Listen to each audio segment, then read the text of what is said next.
ரொம்ப நாளைக்கு பிறகு பட்டணத்தில் பிரசங்கம் சொல்வதால் கொஞ்சம் கை காலெல்லாம் ஒரு சின்ன நடுக்கமாக இருக்கிறது. என்றாலும் ஆண்டவருடைய ஆவியானவர் இந்த நேரத்திலே உங்கள் மீதும் என் மீதும் இருக்கிறார் என்ற நிறைந்த நம்பிக்கையோடு இந்த தியானத்தை உங்களோடு பகிர்கிறேன். இந்த தலைப்பை நீங்கள் என்னைக்காவது கேள்விப்பட்டிருக்கீங்களா? மாதா தாழ்ச்சி, மாதா இரக்கம், மாதா இப்படி நிறைய தலைப்பு கொடுத்துருப்பாங்க. இந்த ஆண்டு இந்த தலைப்பு புதிதாக முளைத்திருக்கிறது என்றால் அது எதனால் என்று நமக்கு முதல்ல தெரிய வேண்டும். இந்த தலைப்பை நான் இதுவரை பார்த்ததில்லை. திருத்தந்தை பிரான்சிஸ் 2025ஆம் ஆண்டை ஜூபிலி ஆண்டாக பிரகடனப்படுத்தி அதன் விருது வாக்காக அல்லது லட்சினையாக அவர் நமக்கு கொடுத்த தலைப்பு தான் இந்த தலைப்பு, நம்பிக்கையின் திருப்பயணிகளாய். அப்போ உங்க ஊரிலே ஒருத்தரை நீங்கள் பாதுகாவலராக வைத்திருக்கிறீர்களே, அவர் என்ன பண்ணாரு? அவர் அப்பப்போ இந்த கூட்டங்கள்ல இருந்து கட்டடிச்சிருவாருன்னு நினைக்கிறேன். காலேஜுக்கு கட்டடிக்கிற மாதிரி. எனக்கு 2 பிள்ளை இருக்கு, 2 பிள்ளையும் வெளிநாட்டில் இருக்கு. அதுக்கு என்ன நம்ப முடியுமா? நம்ப முடியுமா? எனக்கு கோடிக்கணக்கில் சொத்து இருக்கிறது, இருக்கட்டும், நல்லா இருங்க, கடவுளை ஆசீர்வதிக்கட்டும். அதை நம்ப முடியுமா? என்னுடைய குடும்பம் பெரிதாக கிளை விட்டு இருக்கிறது, ரொம்ப சந்தோஷம், நல்லா இருங்க. அதை நம்ப முடியுமா? முடியாது. திருத்தந்தை தன்னுடைய சுயசரிதையை எழுதி வெளியிட்டிருக்கிறார்கள். அதைத்தான் நான் இப்போ படிச்சுக்கிட்டு இருக்கிறேன். அதனுடைய தலைப்பு ஹோப். பொதுவாக திருத்தந்தையர்கள் தங்களுடைய சுயசரிதையை என்ன செய்வதில்லை, எழுவதில்லை.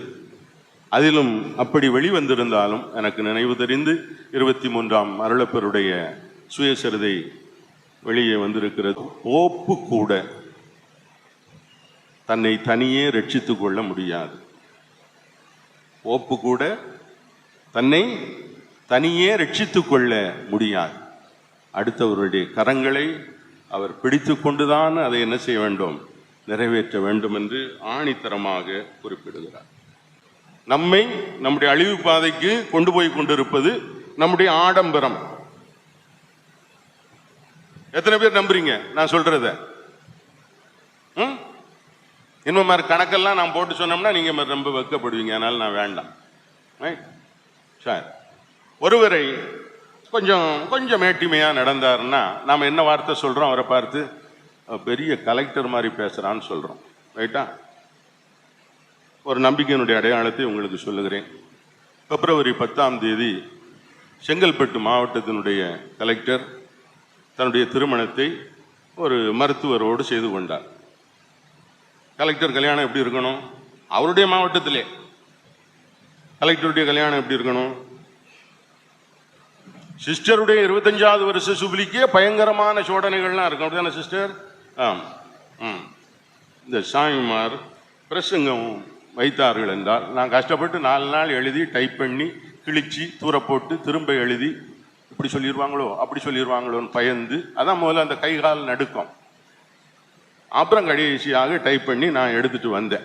சரியா? அப்போ நான் ஒரு சின்ன கிளாஸ் எடுக்கிறதுக்கு இவ்வளவு தயார் பண்ணியிருக்கேன். அப்போ ஒரு வீட்டு பாடம் இருக்கணும்ல? குருக்கள் வீட்டு பாடம் கொடுப்பதில்லை. அவர்களுக்கு வீட்டு பாடம் உங்கள் வீட்டிலிருந்து வருகிற அருமையான சாப்பாடு, அதுதான் அவர்களுக்கு வீட்டு பாடம். கரெக்டாக மடத்துக்கும் பங்களாவுக்கும் என்ன செய்கிறோம்? பட்டணத்தில் யாரும் செத்துறக்கூடாது, யாரும் வாழ்ந்துடக்கூடாது. டிஃபன் கேரியர் என்ன செய்கிறோம்? வந்துடும். நல்ல பாரம்பரியம்.